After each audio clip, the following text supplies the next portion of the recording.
They weren't just criminals. They were kings without crowns, ruling with fear, fortune, and firepower. From blood-soaked streets to billion-dollar empires, these are the 5 most ruthless and filthy rich masterminds the world has ever known. And they didn't just break laws, they shattered lives. At number 5, Al Capone, the King of Chicago. During Prohibition, Capone transformed illegal liquor into a $100 million a year criminal machine, about $1.3 billion today. Chicago wasn't a city under law. It was his playground. Capone ordered hits in public view.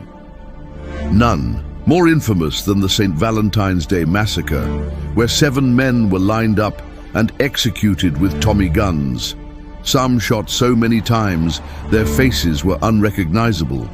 He bought off judges, police chiefs, even mayors. Anyone who wouldn't take a bribe ended up in a casket. Capone was never convicted for the blood he spilled. Ironically, it was taxes that brought him down. He died slowly, his mind rotting from syphilis in a prison hospital, a shadow of the monster he once was. Number 4, Griselda Blanco, the Black Widow. She wasn't just brutal, she was monstrous. Griselda Blanco built a $2 billion cocaine empire soaked in blood. In the 1980s, Miami underworld, she was judge, jury, and executioner. She pioneered the motorcycle drive-by, unleashing chaos on city streets. Her nickname? The Black Widow. Because every man close to her ended up dead. Her home was a fortress. Her children carried guns before they could read. She allegedly murdered a child during a failed hit. Collateral damage meant nothing. Authorities linked her to over 200 killings, but many say the number is far higher. After serving time, she was deported to Colombia. But death caught up. She was gunned down in a butcher shop in the exact style she perfected. Number 3, Amado Carrillo Fuentes, Lord of the Skies. Amado Carrillo wasn't a gangster.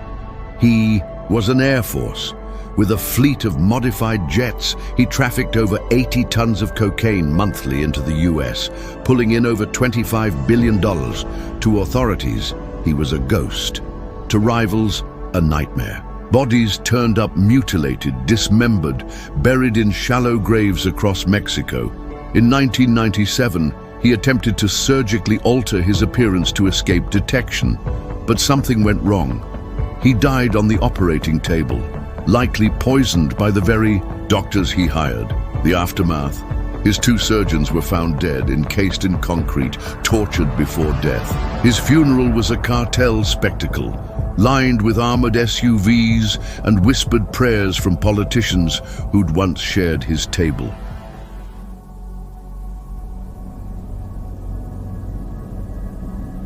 Dawood Ibrahim, India's most wanted.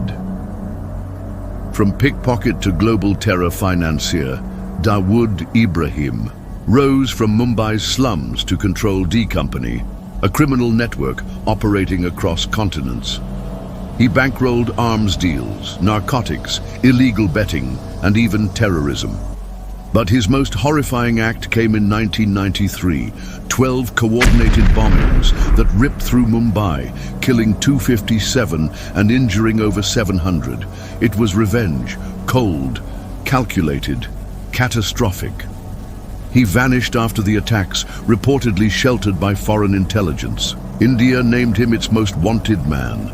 Interpol issued red notices, yet he continues to evade capture, protected by money, politics, and murder.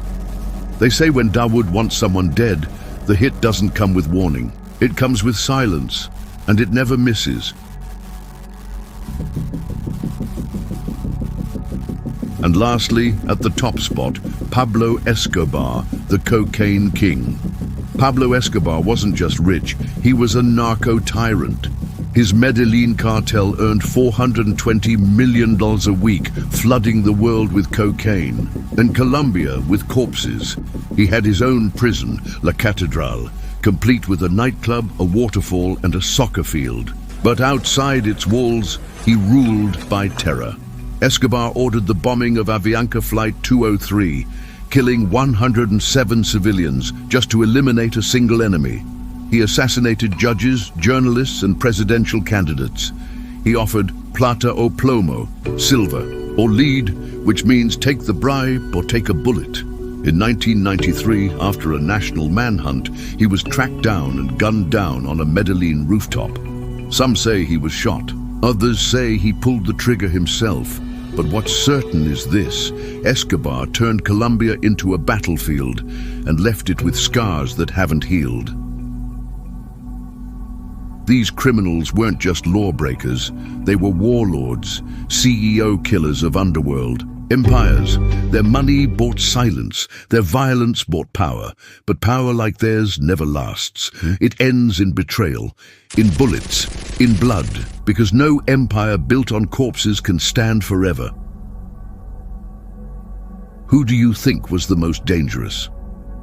Drop a comment below, hit like and subscribe for more untold stories from the dark side of history.